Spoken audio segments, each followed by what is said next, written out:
Amelia, good morning. An historic day. What's the atmosphere like there? Well, Amelia, it has been a very, very special day here in London. And we've actually just had a couple of thunderstorms roll through, which I think has cleared out some of the people. But really, you wouldn't be able to tell that it's 2 o'clock in the morning. A lot of the world's media is still camped out the front of the Lindo wing, and the vibe here has just been amazing. Earlier today here at the hospital, we saw lots and lots of people at the hospital, some singing happy birthday. I've just come from Buckingham Palace, and there really is a very big sense of celebration there as well. Hundreds of people gathered there, drinking champagne, singing songs, waving flags. It's been a very, very big day for the people here in London and, of course, the royal family. We have indeed. We have heard from Prince William and Prince Charles. Prince William said on behalf of he and his wife that we couldn't be any happier. Prince Charles also released a statement. He said that both my wife and I are overjoyed at the arrival of my first grandchild. It is an incredibly special moment for William and Catherine. Grandparenthood is a unique moment in anyone's life, as countless kind people have told me in recent months. So I'm enormously proud and happy to be a grandfather for the first time, and we're eagerly looking forward to seeing the baby. We have also heard from Prime Minister David Cameron a little bit earlier this evening. This is what he had to say. It's wonderful news from Kate will be very keen. Amelia, the one person we haven't heard from yet is, of course, the Queen, and hopefully that statement will come in the next few hours, London time. Everybody eagerly awaiting her statement to see what she thinks about all of this. Yeah, we will be waiting and watching. Amelia, thank you. We'll talk to you a bit later in the morning. And Nine's Amelia Ballinger is there for us. Morning, Amelia. The parents looked so happy and so relaxed. Amelia, they really were. They were just the picture of happiness, and they seemed genuinely delighted to be sharing their baby, the new prince, with the rest of the world. Of course, we were just as excited to see them. This really was the moment the entire world has been waiting for. And it was just on 7 p.m. local time here in London that the royal couple emerged from the Lindo wing of St Mary's Hospital holding their new baby boy. And there was just this enormous cheer from the crowd who had gathered there. Some people had been waiting for days just to catch that first glimpse, so they were very, very excited when the couple came out.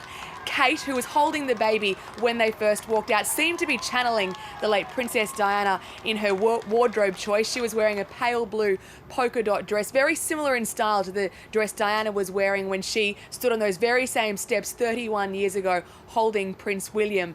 Kate then handed the baby to the Duke of Cambridge. Again, big cheers from the crowd when she did that, and the couple walked towards the media pack. They then very generously stopped and spoke for a few moments about their son, and they had some really lovely things to say. Take a listen.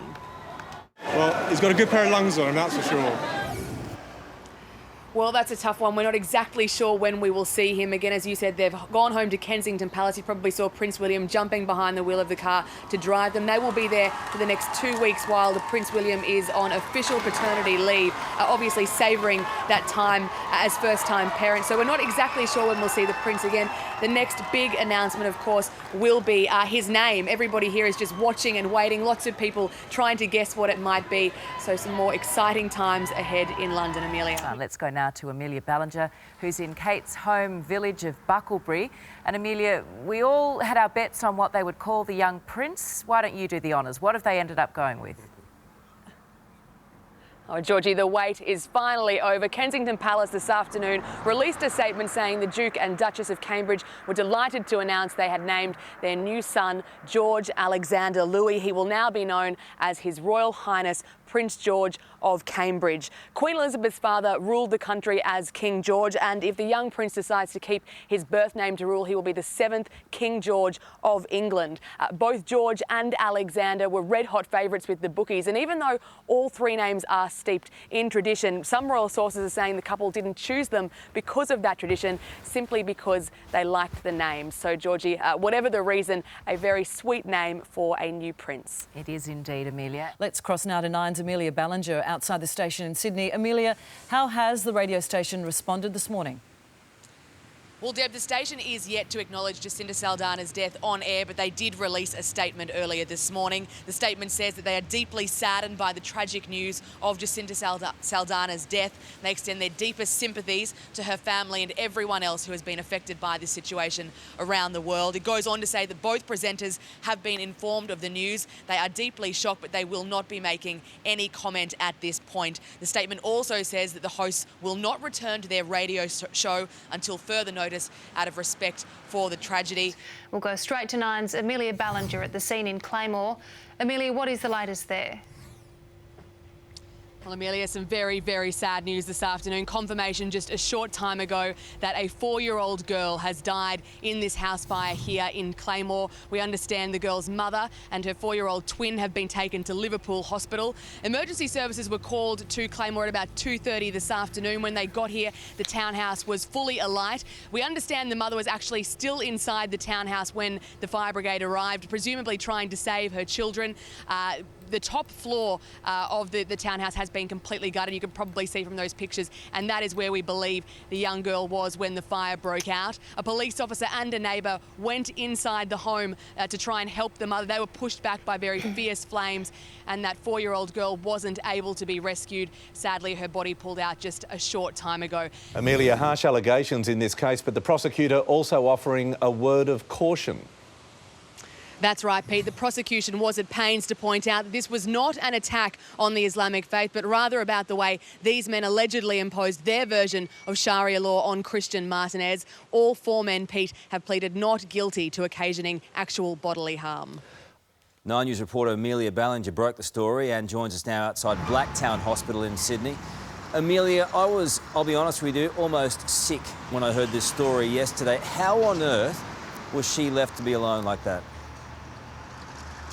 Well, Kyle, that is the question that new mum Christy and her family are asking. As you said, it is also now the subject of a hospital investigation. And not only was she not with any medical staff, she was also not with any of her family either. She arrived here at Blacktown Hospital at about 8:30 on Tuesday morning, suffering from what she has described as labour pains. Like any expectant mum, she's gone straight to the birthing unit. She was there until about lunchtime when staff actually asked her to go home. They told her she wasn't close to having her baby. She was fairly insistent. She thought she was in labour, she was in pain. She wasn't comfortable with leaving. She wasn't sure she'd make it back in time for the birth. So after a little bit of insisting, they've actually moved her up to a maternity ward, which, as most people know, is not where you would deliver a baby. When Christy Jones walked into Blacktown Hospital to have her baby girl, she expected to be looked after. Instead, she was all but ignored. Throughout her almost 18-hour ordeal, Christy says she was offered just 4 Panadol and 1 Endone for the pain, despite the fact that she continually asked for more. At one point, she had no option but to take Panadol from her own handbag. Travelling at 245 kilometres an hour, it took just one slip to derail this high-performance boat. It flips not once, but twice. Within seconds, an emergency plan is in motion.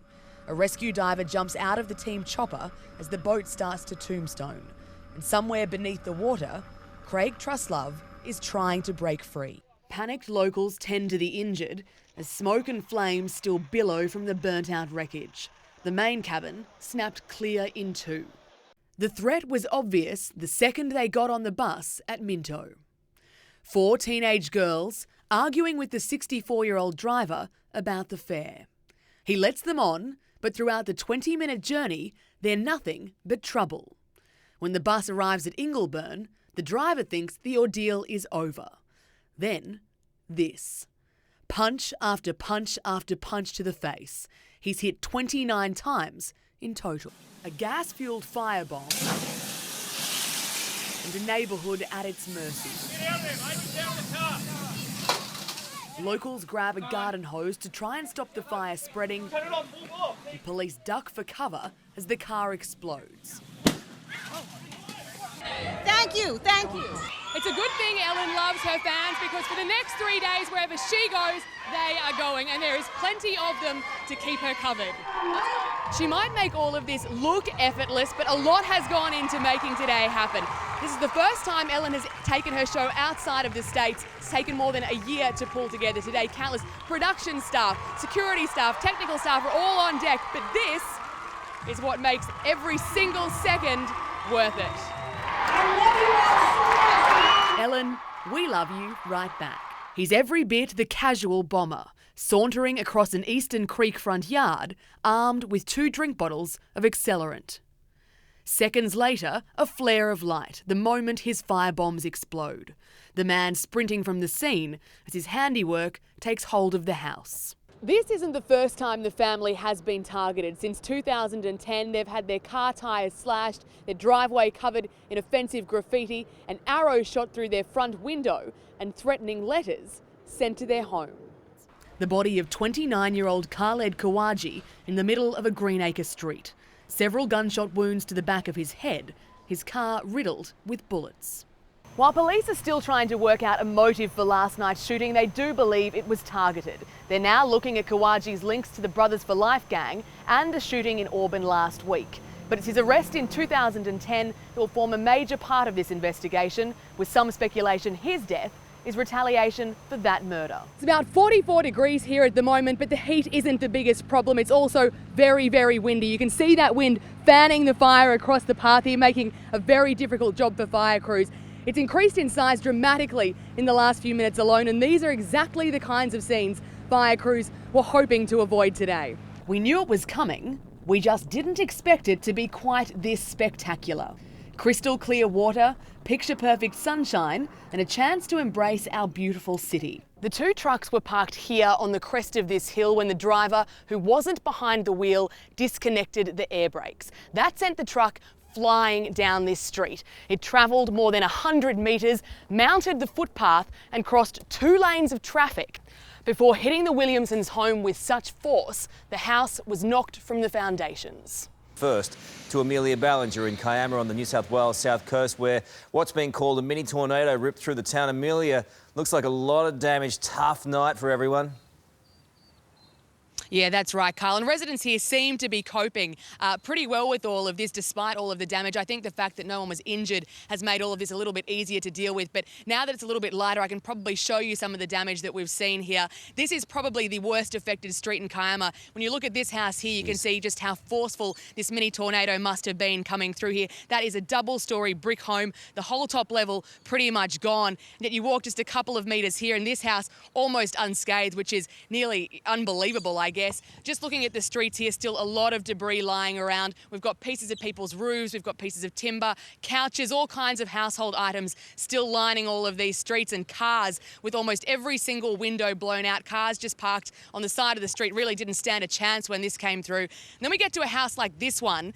Hard to believe, but there was actually a woman sleeping in the front bedroom of that home. You can see the roof has been completely ripped off. How she got out of there, I just don't know, but she did, and thankfully she was uninjured. We just walk a couple of metres further this way. You can see almost every item that would have been in her home is now lying on her side lawn. So just a very big mess in Kiama here. This is just a taste of what we've seen in other streets as well. A very big clean-up effort today. We've had the SES, New South Wales Fire and Rescue, and the RFS all working tirelessly yesterday. They're going to get a hand today. More crews headed in this direction. A big clean-up for them and a big clean-up for the residents as well, trying to cope with all of this, Carl.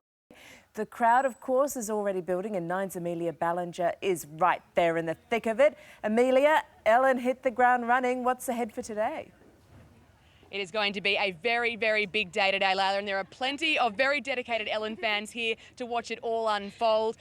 Ellen has been very secretive about what's going to happen today. We don't know exactly what to expect, but she has said she wants to meet all of her Aussie fans. She's asked people to come down dressed up to show off their Aussie pride. I can tell you there are some very, very creative costumes here. Hopefully she's impressed by it all, because it looks like lots of people have gone to a lot of effort. But as I said, we're not entirely sure what she's got planned.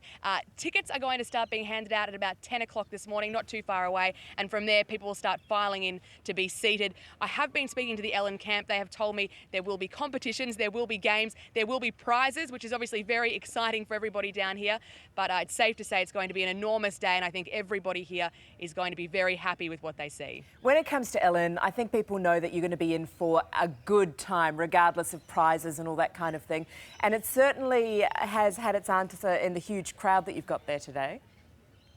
That's exactly right. I think Ellen has some of the most dedicated fans of any celebrity right around the world, and there are hundreds, possibly thousands of people already here. Ellen told people not to come until 6 o'clock this morning, but people were here from midnight last night, other people from the very early hours of the morning, and the line is snaking right back up through Mrs. Macquarie's chair. Everybody here is so excited. As you can see, I'm with a few people now, and I've got one very big fan right here. Just tell me, what is it about Ellen that you love so much? I think that besides the fact she's absolutely hilarious, she's so compassionate, and I just love everything she stands for. She makes people smile, and I just love her to death. I love you, Ellen. There you go. I think everybody here is thinking exactly the same thing. Her fans are among the most positive of anyone we've come across. But I've been told Ellen is watching at the moment. We understand she's tuning in at the moment. She's seeing all of this.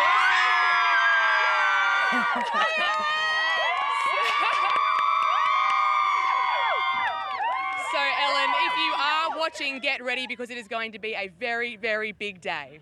Excellent. Thank you.